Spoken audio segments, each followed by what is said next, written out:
My name is Craig, 26 years old, a software engineer fresh out of college who managed to save $4,900 after a year of hard work. I always trusted my family completely, especially my mom who raised me with unconditional love. When her text message popped up asking to borrow my card for a bill payment, I didn't think twice. But that strange feeling in my stomach when I saw unfamiliar transaction alerts wasn't just hunger. It was my future vanishing in real time. Let me know where you're watching from. Hit that like and subscribe button, because what happened next changed how I'll trust family forever. I should probably tell you more about my family before diving into this mess. My mom, Sarah, is 48 years old and used to be the backbone of our household. When I was growing up, she managed our family finances with precision, keeping track of every dollar in a little notebook she carried in her purse. But over the past few years, something changed. I started noticing shopping bags piling up in her closet, tags still attached to clothes she never wore. There were hushed arguments between my parents about credit card statements, and Mom seemed increasingly anxious whenever the mail arrived. My dad, Richard, 50 years old, built his marketing consultancy from scratch and achieved considerable success.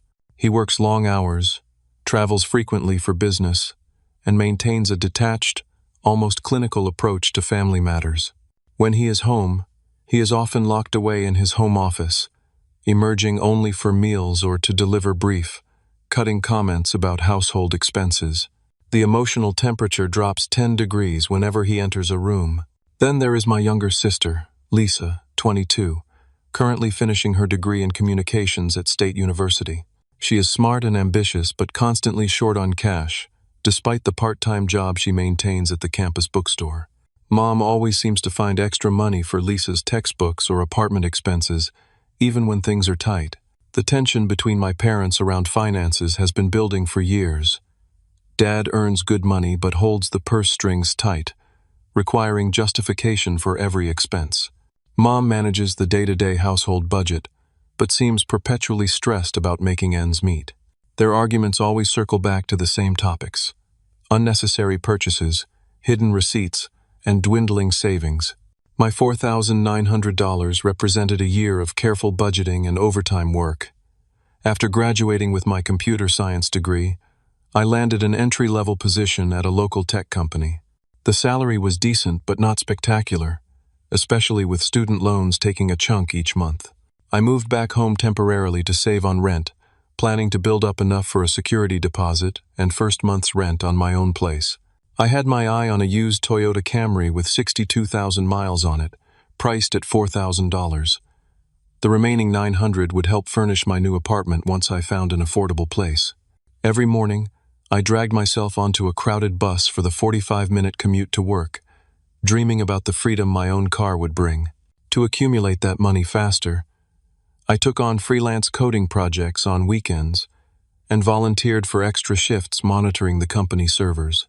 While friends went out for drinks or concerts, I stayed home coding or picking up extra hours. This was not just money, it was my independence, my future, tangible proof that I was finally becoming a real adult after years of being a broke student. The history of lending money in our family was complicated. Mom had occasionally asked to borrow $20 or $50 when her account was running low before payday. She always repaid these small amounts promptly, sometimes with a little extra as thanks. Dad never asked to borrow money. His pride would not allow it, but he was generous with birthday checks and had helped with my laptop purchase for college. This time felt different. Mom's request to use my card for what she described as an urgent utility bill came with promises to transfer the money back within 24 hours. The amount she mentioned, $300, was not small, but it was not my entire savings either. I felt that familiar mix of concern and obligation, wanting to help but sensing something was not quite right. Still, this was my mother, the woman who had nursed me through childhood illnesses and celebrated every small achievement. How could I say no? I remember looking at my bank app that evening, watching the balance that represented countless overtime hours and sacrificed weekends. I told myself it was just a temporary loan, that the money would be back in my account before I even missed it. That small voice of doubt in the back of my mind was easy to ignore when weighed against the lifetime of trust my mother had earned. Of course you can use my card, I texted back. Just let me know when you are done, so I can keep track of things. Her response came quickly, filled with gratitude and reassurances. You are the best son ever. Just this one bill, I promise. Money will be back in your account first thing tomorrow. Looking back, there were subtle warning signs I missed. The slight delay before she responded to my questions about which utility needed paying. The uncharacteristic typos in her messages, as if she was typing in a hurry or under stress. The fact that she asked for my card information rather than having me make the payment directly to the utility company. Small details that seemed insignificant at the time, but in retrospect, were flashing warning signs.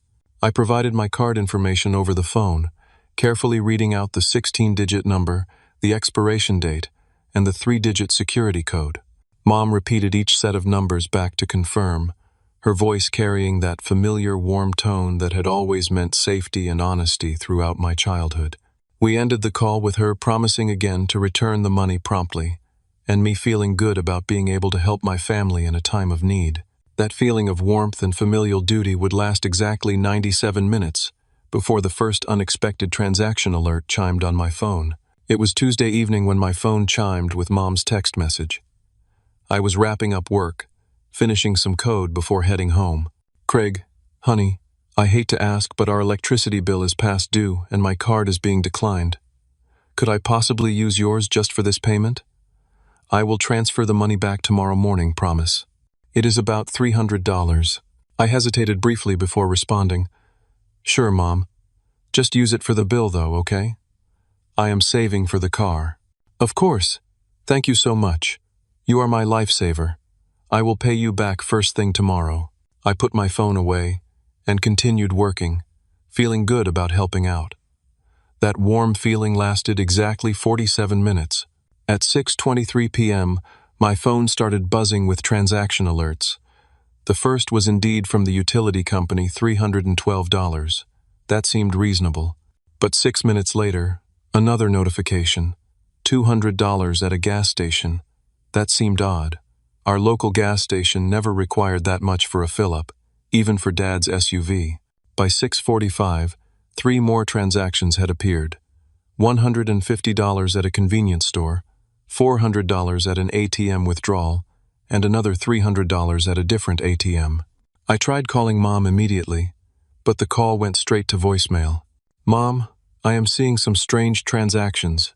Please call me back as soon as possible. 10 minutes later, I received a text. Sorry, honey. In a meeting with your dad's business partner for dinner. Cannot talk now.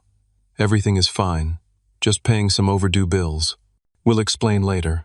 Something felt deeply wrong. Mom did not usually have dinner meetings with Dad's business contacts, and what bills required cash withdrawals from ATMs. I called my sister Lisa to see if she knew where Mom might be. Hey Craig, what is up? Lisa sounded distracted. Do you know where Mom is right now? She said she is in a business dinner, but I am seeing some weird charges on my card. A long pause followed. I am not sure I should say anything. Lisa, please. My money is disappearing as we speak. She sighed heavily. I drove Mom to the Silver Eagle Casino earlier today. She said she just needed to talk to someone who works there about a billing issue. But she had that look, you know?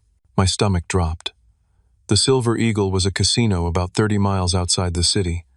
I had heard Mom mention it before, always casually, saying friends had recommended the buffet or the weekend entertainment, but I had never known her to go there.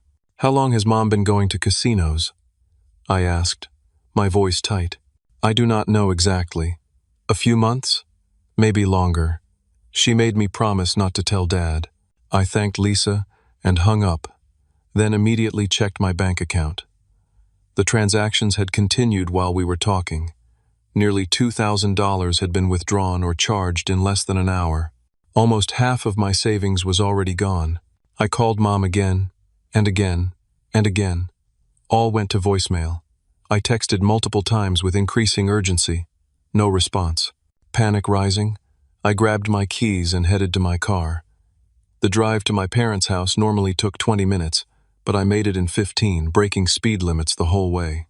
I needed answers, and I needed them now, before the rest of my money vanished into the casino's coffers. As I drove, more transaction notifications kept coming through. Another ATM withdrawal, a purchase at the casino gift shop, a charge from the casino restaurant. Each one felt like a physical blow, a betrayal that grew more profound with every dollar that disappeared. I tried to make sense of what was happening. Was Mom under some kind of duress? Had someone forced her to take my money? The alternative that she was willingly draining my account to gamble seemed impossible to reconcile with the mother I thought I knew. The suburban landscape flew by as I pressed the gas pedal harder, watching the speedometer climb. Traffic lights seemed to stretch into eternity as I waited for them to change, drumming my fingers on the steering wheel, checking my phone compulsively for any response from Mom. Nothing. By the time I turned onto my parents' street, nearly 2/3 of my savings had vanished. The money that represented countless sacrificed weekends, extra shifts, and careful budgeting was evaporating in real time, being fed into slot machines or scattered across poker tables by the woman who had taught me the value of saving in the first place. I could see lights on in the house as I pulled into the driveway. Mom's car was there, which meant she had somehow returned from the casino. Had Lisa picked her up again? Or had she taken a taxi, spending even more of my money on the fare? My hand shook slightly as I turned off the ignition. Whatever awaited me inside, I knew our relationship would never be quite the same again. The trust that I had taken for granted my entire life had been fractured, and I was about to discover just how deep the cracks went. I took a deep breath, steeling myself for the confrontation to come, and stepped out of the car.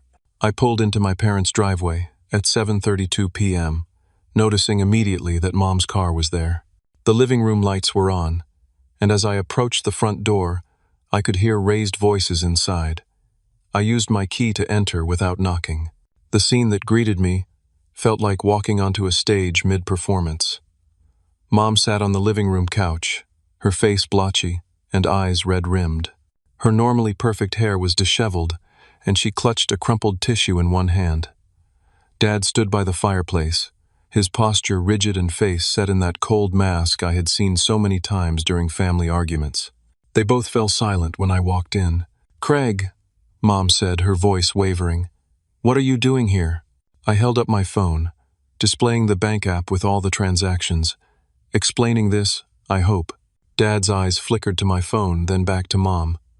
His expression did not change, but something in his eyes did a flash of confirmation, like he had been proven right about something unpleasant. "Sarah," he said quietly. "Tell him." Mom's face crumpled further. She looked down at her hands, now twisting the tissue into shreds. "I am so sorry, Craig. I was going to pay it all back. I just needed a little cash to cover some debts, and then I thought maybe I could win enough to pay everything off, and you would never know." "Debts? What debts?" I asked, still standing in the doorway, not trusting myself to move closer. Dad laughed a short, humorless sound. "Your mother has quite the collection of IOUs, credit cards, personal loans, money borrowed from friends, and of course, her tab at the casino." Mom shot him a venomous look. "You were not supposed to tell anyone. You promised. That was before you started stealing from our son," Dad replied coldly. The word stealing hung in the air between us. Is that what this was? I had given her permission to use my card, but not like this, not for gambling. I sat down heavily in an armchair, my legs suddenly weak. How long has this been going on? The gambling? 3 years, give or take, Dad said before Mom could answer. The serious debt? About 18 months. This is not the first time she has taken money that was not hers. I looked at my phone again, refreshing the bank app. New transactions had appeared. My heart sank as I did the math. $4,900, I said quietly. It is all gone. Every cent I saved. Mom began sobbing in earnest now. I was so sure I could win it back. The dealer kept saying my luck was about to turn. Just one more hand, one more spin. And you knew about this? I turned to Dad, anger rising through my shock. You knew she had a gambling problem, and you did not warn me? Dad straightened his already perfect posture. I have dealt with this problem for years, Craig. I have paid off her debts, sent her to counseling she does not attend, Frozen credit cards she somehow manages to replace. At some point, everyone has to learn their own lessons. So this was what a teaching moment? My voice rose. Using my savings as some kind of object lesson? Consider it charity, Dad said with the slightest curl of his lip. Family charity. I could not believe what I was hearing. My mother had emptied my bank account for gambling, and my father had apparently stood by and allowed it to happen. The betrayal was so complete it left me breathless. Lisa appeared in the doorway, having apparently arrived during our confrontation. Her face was pale, eyes wide as she took in the scene. I did not know she was going to take your money, Craig, she said quickly. I swear, I just thought she was meeting someone. I nodded numbly, unable to find words for my sister who looked as lost as I felt. The family I thought I knew, the parents I had trusted implicitly, suddenly seemed like strangers. Worse than strangers, people who had knowingly harmed me. I will pay you back, Mom said between sobs. I promise I will. I just need a little time. With what money? Dad asked sharply. Your credit cards are maxed out. Your personal account is overdrawn. You have already borrowed from everyone who would lend to you. Mom had no answer for that. She just cried harder, shoulders shaking with the force of her sobs. And in that moment, surrounded by my family, yet feeling utterly alone, I realized that the money was not even the worst part of what I had lost today. It was the trust, simple, fundamental trust in the people who were supposed to love me most. The weight of this realization pressed down on my chest, making it difficult to breathe. I had always seen our family as imperfect but fundamentally solid. Now it seemed more like a carefully constructed facade, with rot and decay hidden just beneath the surface. Show me the transactions again, Dad said, holding out his hand for my phone. I passed it to him silently, watching as his eyes scanned the long list of withdrawals and purchases. His jaw tightened visibly with each swipe of his finger. The Silver Eagle Casino. Again. He turned to Mom, who seemed to shrink further into the couch. After everything we discussed, after all the promises you made, you went back there and took our son's money. I thought I could fix it, Mom whispered. Just one good win. That is all I needed. That is what you always say, Dad replied, his voice flat with exhaustion rather than anger now. Just one more game, one more chance, one more loan. When does it end, Sarah?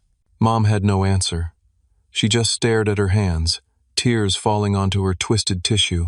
Lisa moved to sit beside Mom, putting an arm around her shoulders.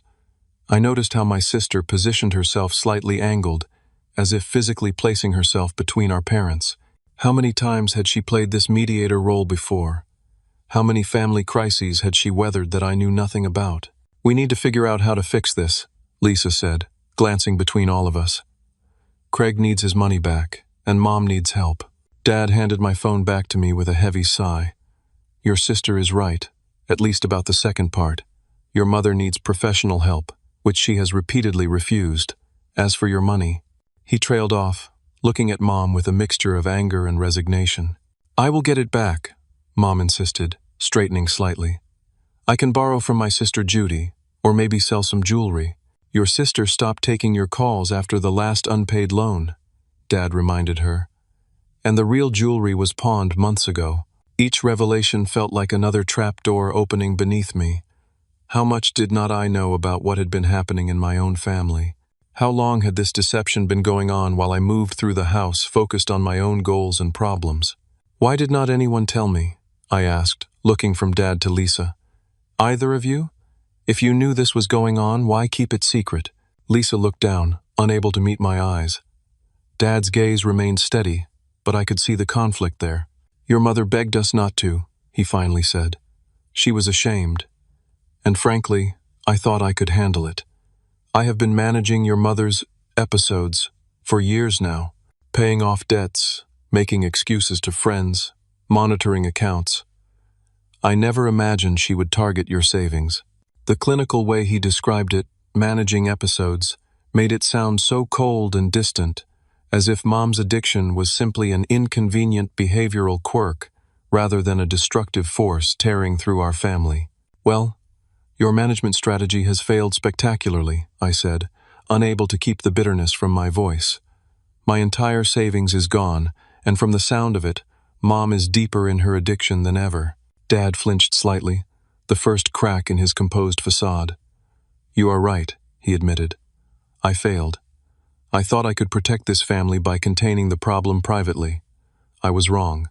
Coming from my father, who never admitted fault, this was a startling concession, but it did nothing to bring back my money or repair the trust that had been shattered." "What happens now?" I asked, looking around at the broken circle of my family. None of them had an answer. "I want my money back," I said, my voice steadier than I expected. "All of it, by the end of the week." Mom nodded frantically, still crying. "I will find a way, I promise." "How exactly do you plan to do that, Sarah?" Dad's voice cut through the room like ice. "You have exhausted every financial resource you had access to." "I could sell my jewelry," Mom offered weakly. Dad laughed again, that same cold sound. "The real pieces, or the costume jewelry? Because you pawned the real ones last year to cover your losses at the slot machines." I had not known about that. Grandma's pearls, Mom's engagement ring gone. The revelations kept coming, each one more painful than the last. "I want to know exactly how bad this is," I demanded, standing up. "No more secrets, no more lies. How much debt are we talking about?" Mom and Dad exchanged glances, a silent communication passing between them that excluded me entirely. "Tell him," Dad finally said. "He deserves to know what he is dealing with." Mom looked at her hands, voice barely audible. "About $27,000, across different cards and loans." The number hit me like a physical blow. 27,000? How is that possible? "It adds up fast when you are paying 24% interest," Dad said grimly. "And when you keep digging the hole deeper instead of climbing out. If you knew it was this bad, why did not you do something?" I asked Dad, anger building again. "Why just stand by and watch?" "I have done plenty," Dad snapped, his composure finally cracking. "Paid off 60,000 in debts over the past 2 years, arranged for counseling appointments she never keeps, taken control of the household accounts she finds ways around. At some point, Craig, a person has to want to change." The argument escalated quickly from there. I accused Dad of enabling Mom's addiction by covering it up. Dad accused me of naivety, saying I had no idea what he had been dealing with. Mom alternated between tearful apologies and defensive justifications for her behavior. Lisa tried desperately to mediate, only to get caught in the crossfire. "I will go to Gamblers Anonymous," Mom promised, "starting tomorrow, and I will get a job to pay you back, Craig." "You have promised that before," Dad reminded her coldly. "You attended exactly 2 meetings before claiming they were not helpful." "This time is different," Mom insisted. "Because now you have stolen from your son instead of just your husband?" Dad's words were brutal, and Mom flinched as if he had slapped her. I took a deep breath, trying to think clearly through my anger and disappointment. I need a concrete plan, not promises. Either I get my money back, or I report the card as stolen. Mom gasped. "You would not." "It was stolen," I said flatly. "You took it for one purpose and used it for another, without my consent." "He is right, Mom," Lisa said quietly. "What you did was wrong." Mom turned to Lisa with a wounded expression. "Even you are against me now? After I helped with your tuition when your scholarship fell through?" Lisa went pale. "What are you talking about? Dad paid my tuition." Mom's hand flew to her mouth, too late to take back the words. Dad's expression darkened further. "What tuition payment, Sarah?" The truth spilled out in painful fragments. Mom had apparently withdrawn $8,000 from Lisa's college fund last semester, claiming to Lisa that Dad had arranged it, and telling Dad that the university had offered an additional grant. Neither had thought to verify the story with the other.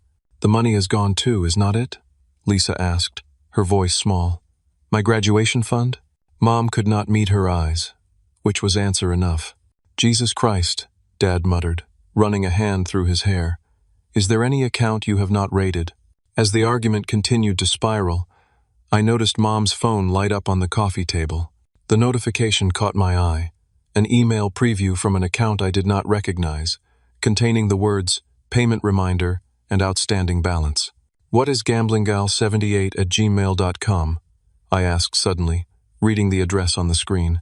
Mom lunged for the phone, but I was faster. I snatched it up, holding it out of her reach. "Give that back! It is private!" she shouted, panic replacing her tears. "Not anymore," I said, opening the Gmail app. "Not when you have taken my money." The email inbox that loaded was not Mom's usual account. This was something else entirely, hundreds of messages from online casinos, payment processors, and what looked like private lenders with questionable business practices. Some had subject lines promising easy wins. Others were clearly threats about overdue payments. "You have a secret email account for your gambling?" Dad asked, looking over my shoulder at the screen. The surprise in his voice suggested even he had not known how deep this went. Mom collapsed back onto the couch, all fight leaving her. "I needed a way to keep track of everything," she said dully. "The different accounts, the payment schedules." "The lies," I added, scrolling through message after message. "Do not forget the lies." The discovery of the secret Gmail account marked a turning point in the confrontation. There was no more denying the extent of the problem, no more minimizing it as a occasional lapse in judgment. This was a systematic deception, maintained over years, that had now engulfed the entire family. Dad took the phone from me, his face hardening as he scrolled through the emails. "This ends tonight," he said, his voice dangerously quiet. "No more chances, Sarah. No more bailouts." Mom looked up at him, genuine fear in her eyes. "What does that mean?" "It means I am done," Dad replied. "Either you get serious help, or I am filing for separation." The ultimatum hung in the air, changing everything. For all their arguments and tension, I had never seriously considered that my parents' marriage might end. From the shocked expression on Lisa's face, neither had she. "Richard, please," Mom said, reaching for Dad's hand. He stepped back, avoiding her touch. "I will get help this time. Real help."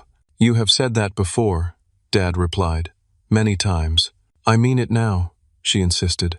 "I will do whatever it takes. Please, just give me one more chance." Dad looked at her for a long moment, his expression unreadable. Then he glanced at me. "It is not just my decision anymore. You have hurt Craig now too. He gets a say in what happens next." All eyes turned to me. Suddenly I was cast in the role of judge, expected to deliver a verdict on my own mother's fate. The weight of that responsibility felt crushing. "I just want my money back," I said finally, "and I want to know this will never happen again." Mom nodded eagerly.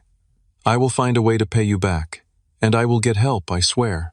But as I looked at her desperate expression, at Dad's skeptical one, at Lisa's tear-streaked face, I knew that simple promises were not going to be enough this time. The trust was too badly broken. We needed something more concrete, more binding than just words. "I need to think," I said, standing up. "I cannot make any decisions right now."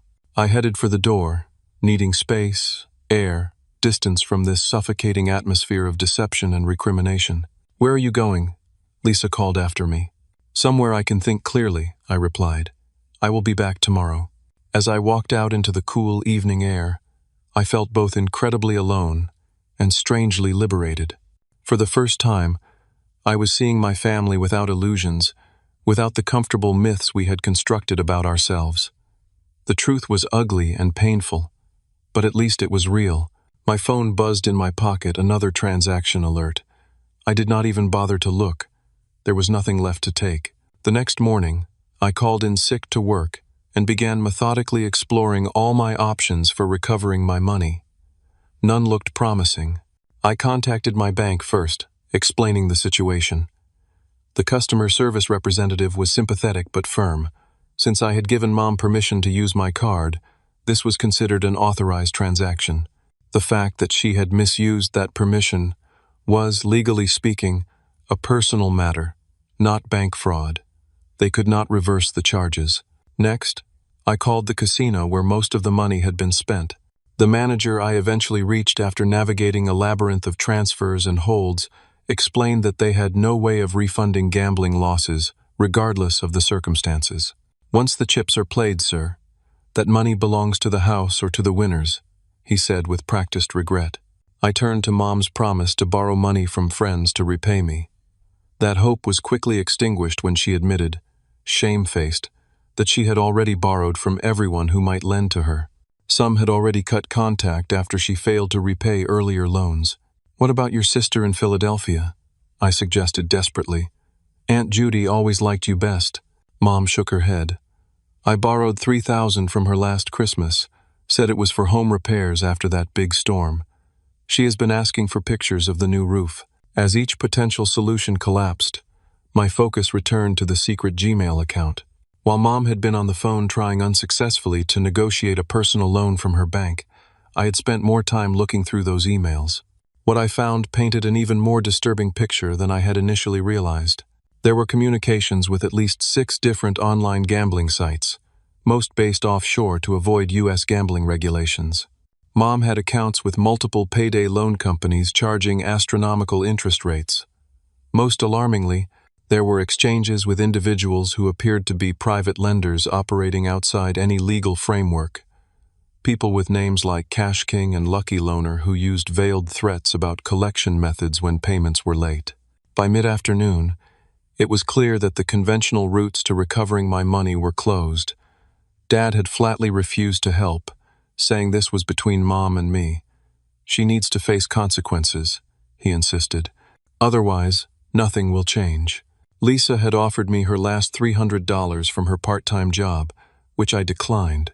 It was not her responsibility to fix this, and she would need that money herself now that we knew her education fund had been depleted. As I sat at the kitchen table, surrounded by notes from my futile calls and research, Mom entered with red-rimmed eyes and slumped shoulders. "I have tried everything," she said, dropping into the chair across from me. "No one will lend me anything. I do not know what to do." "You could sell your car," I suggested without much hope. "It is leased, and we are underwater on the payments," she admitted. "Dad's collection of vintage watches? He keeps them in a safe deposit box. I do not have access." Each revelation was another door closing, another path blocked. "I am so sorry, Craig," Mom said, reaching for my hand. I pulled away. "I know sorry does not help, but I really am. I never meant for this to happen." "But it did happen," I replied. "And it is not the first time, is it? You have been doing this for years, taking money from everyone around you." Mom flinched but did not deny it. "When did it start?" I asked, suddenly needing to understand. "The gambling, I mean." She sighed deeply. "About 3 years ago. It was just bingo at first, with friends from church. Then slots at the casino, just $20 at a time, I swear. But then I won $500 one night, and the feeling was..." She closed her eyes, remembering. It was like nothing else. All my worries disappeared. I felt powerful, in control. "But you were not in control," I pointed out. "The opposite." "I know that now," she said quietly. "But by the time I realized I was in trouble, I already owed so much. I kept thinking one big win would fix everything." The conversation was interrupted when Dad entered the kitchen, his face grim. "I have been going through those emails more thoroughly," he said, addressing me rather than Mom. "It is worse than we thought. Your mother has been writing bad checks to cover some of these debts." Mom's face went pale. "Richard, please. No more secrets," Dad cut her off. "Bad checks are criminal fraud, Sarah. This is not just about family money anymore." I felt physically ill. Criminal charges? This was spiraling beyond anything I had imagined when I first saw those transaction alerts. Dad turned to face Mom directly, his expression harder than I had ever seen it. "I meant what I said last night. Either you get professional help, real help, not just promises, or I am contacting a divorce attorney tomorrow. And if Craig decides to file charges about the credit card, I will not stand in his way." Mom began crying again, but the tears seemed different this time, not manipulative or self-pitying, but the genuine response of someone finally confronting the magnitude of their actions. "I need help," she whispered. "I know I need help." It was the first completely honest thing she had said since this nightmare began. As Dad and Mom continued talking, their voices now lowered but intense, I slipped away to the guest room where I had spent the night. My mind was racing, processing everything I had learned in the past 24 hours. The money was almost certainly gone for good. My relationship with my parents was damaged in ways that might never fully heal. And yet, beneath the anger and betrayal, I felt something else emerging, a strange, calm clarity about what needed to happen next. I opened my laptop and began working methodically. First, I forwarded all the emails from Mom's secret account to myself, organizing them by type: gambling sites, lenders, payment processors. Then I created a document summarizing the total amounts owed, interest rates, and payment deadlines. I researched gambling addiction treatment programs in our area, compiling a list of options with their requirements and success rates. Finally, I drafted an email addressed to my parents and Lisa. I attached the evidence I had gathered, the financial summary, and the treatment program information. The message itself was brief but unmistakable in its resolve.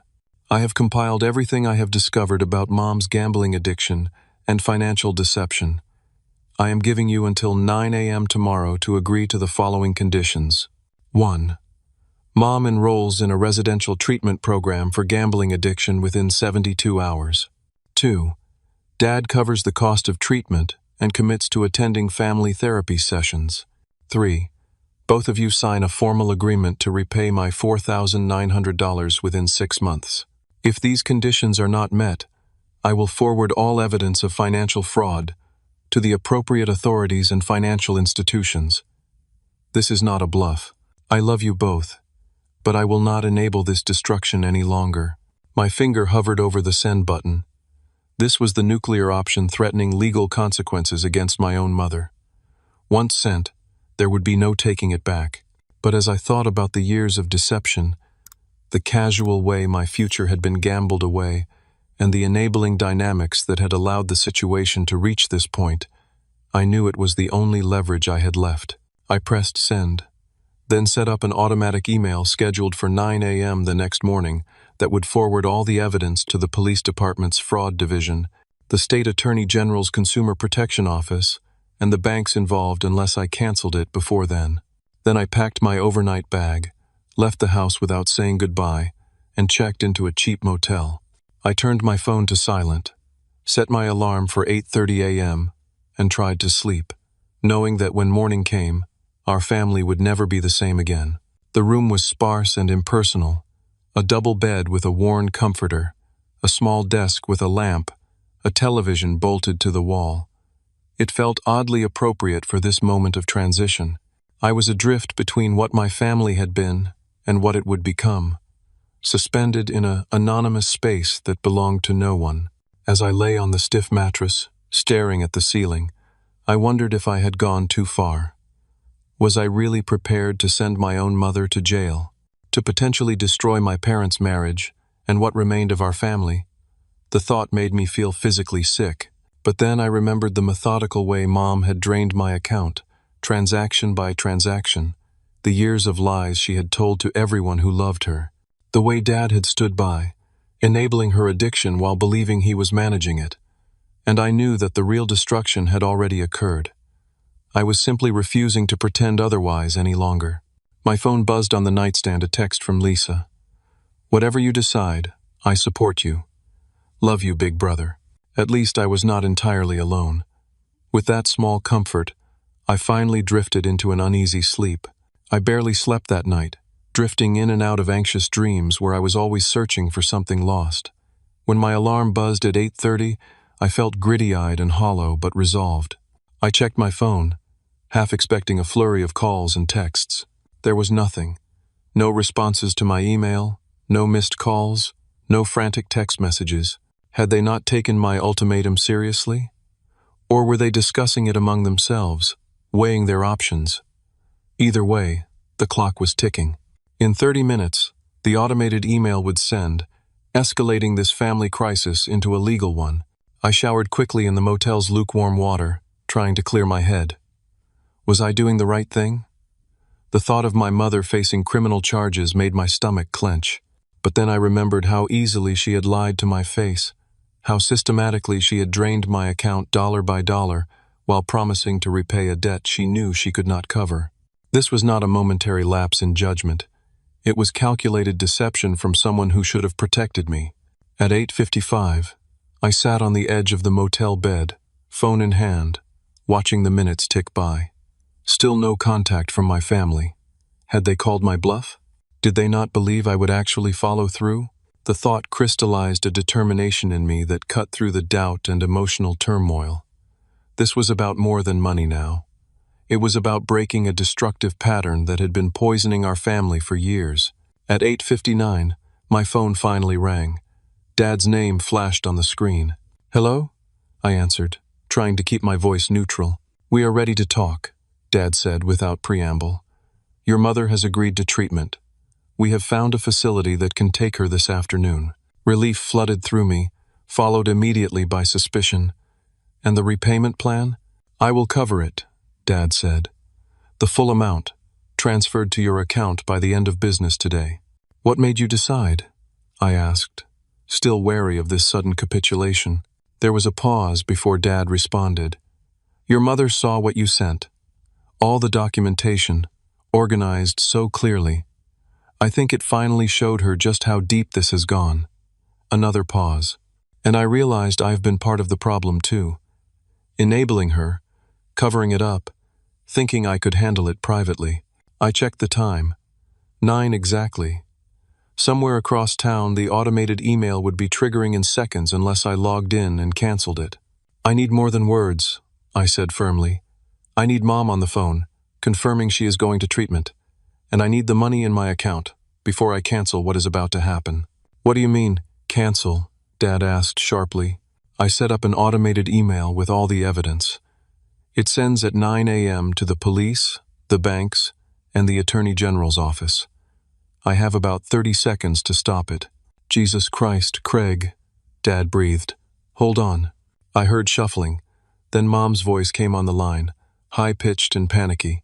"Craig, please do not do this. I am going to treatment today, I swear. Your father has already called the facility. Please." In the background, I heard commotion-raised voices, what sounded like a door slamming. "What is happening there?" I demanded. "Your mother just checked her email," Dad explained, back on the line. "She saw the countdown timer on your message. She is not taking it well." I logged into my email account, fingers flying over the keyboard as I navigated to the scheduled email. It showed "Sending" in the status field. "The money, Dad. Now, or the email goes out." "I am making the transfer as we speak," he said, his tone urgent. "Just stop that email."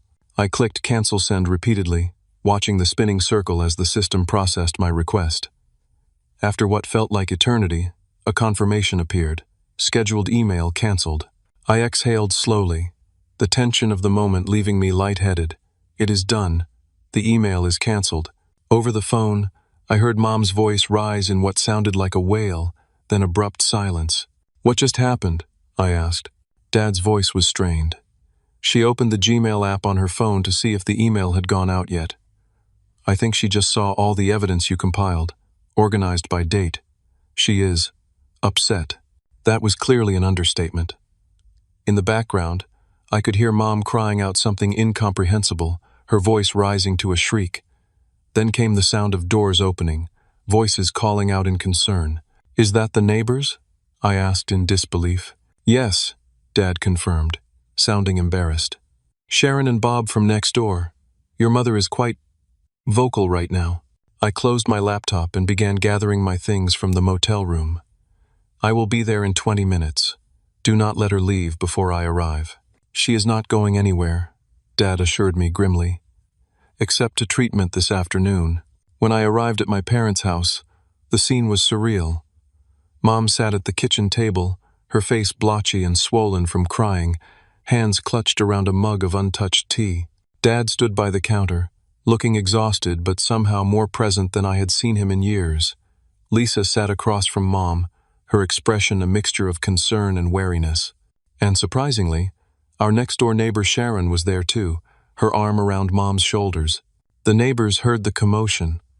Lisa explained quietly as I set my bag down. Sharon came over to check if everything was okay. Mom ended up telling her everything. This was unprecedented.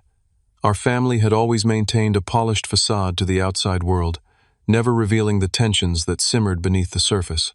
For Mom to confess her gambling addiction to a neighbor marked a seismic shift in how she was approaching her problems.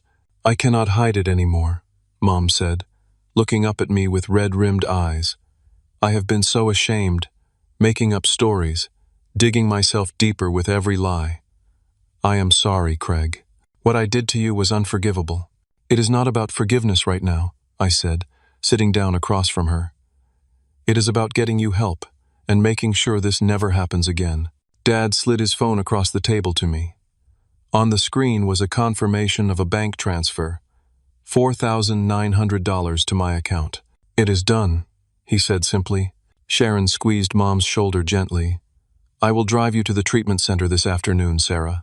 My cousin went through the same program last year. It is tough, but it works if you commit to it.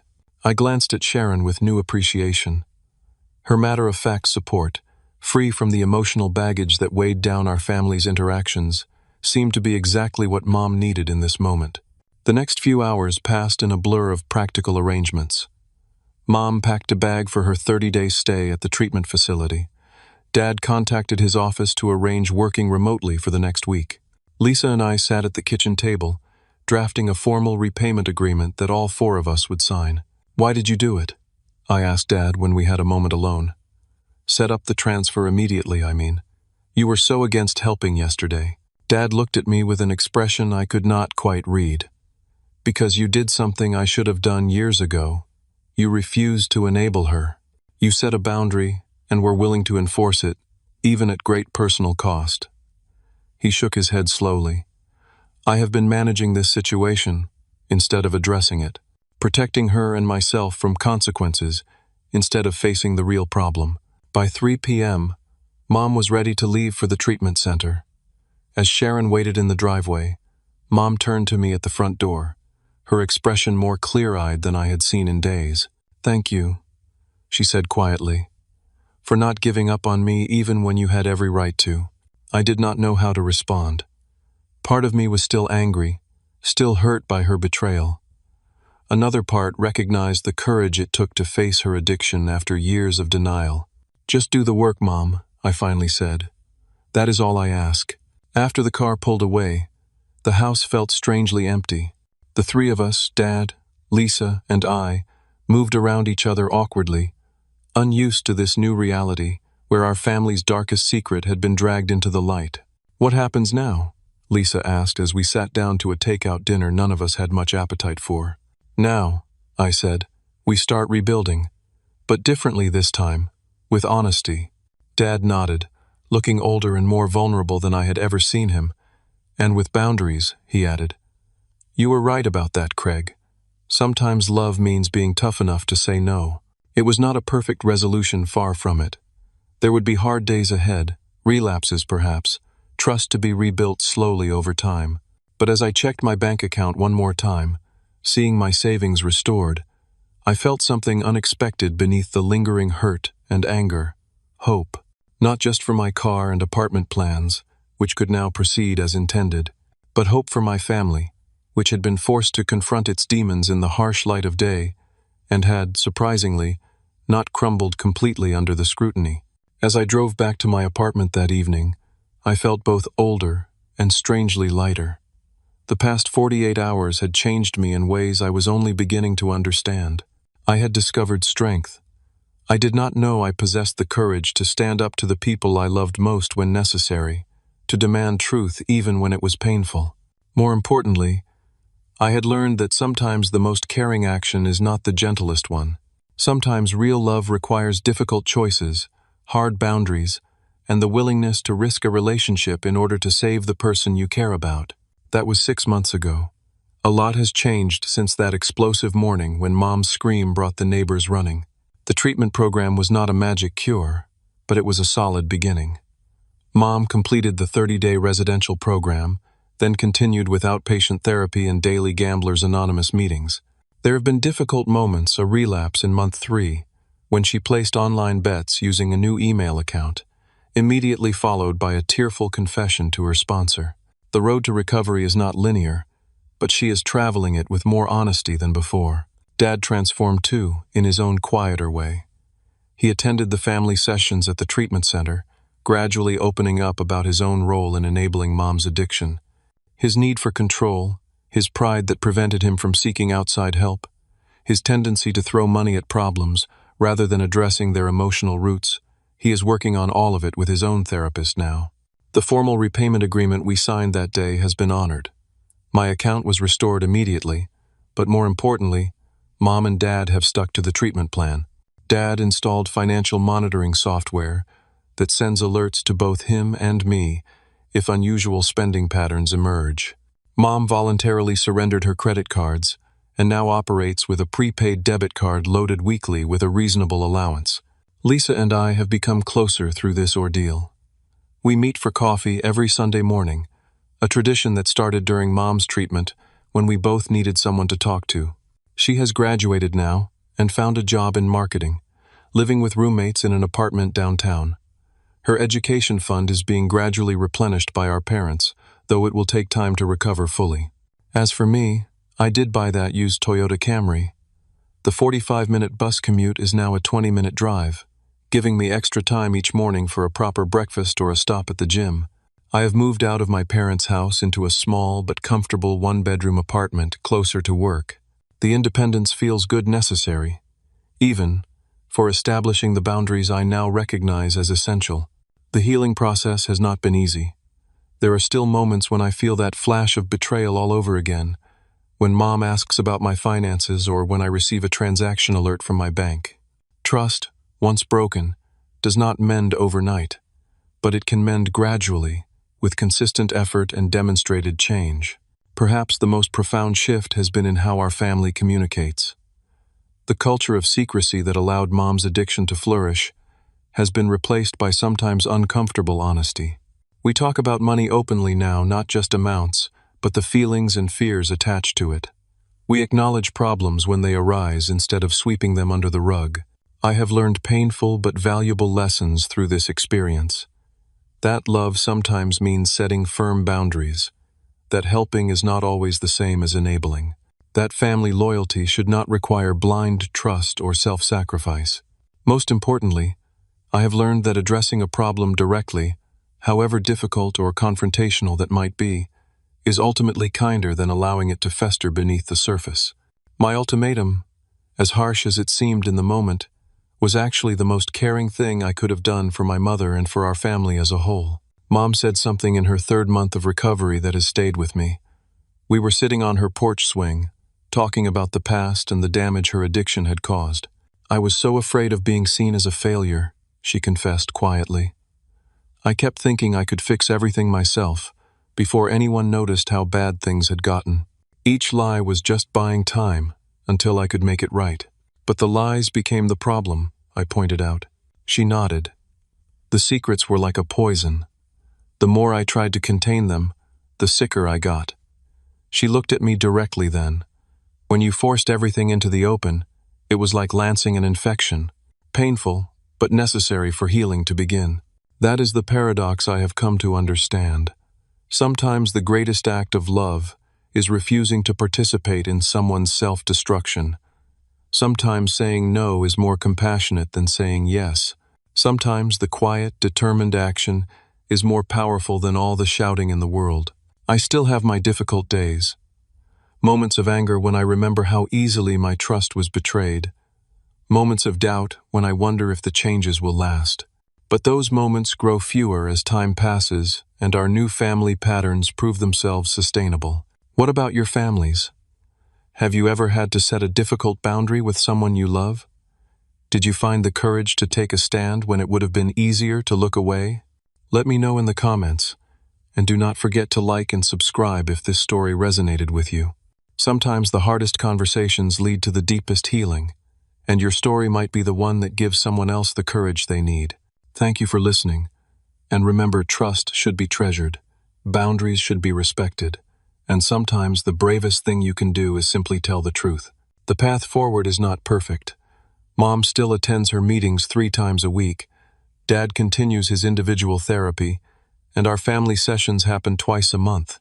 We are learning a new language of honesty, one awkward conversation at a time. There are still moments of tension, old patterns that try to reassert themselves, but we catch them faster now. Last week, Mom got a part-time job at a local bookstore. The pay is modest, but the routine and responsibility have been good for her. Dad has learned to step back, allowing her to manage her own recovery without his controlling oversight. Lisa is thriving in her new job, slowly rebuilding her savings with a financial literacy that comes from hard experience.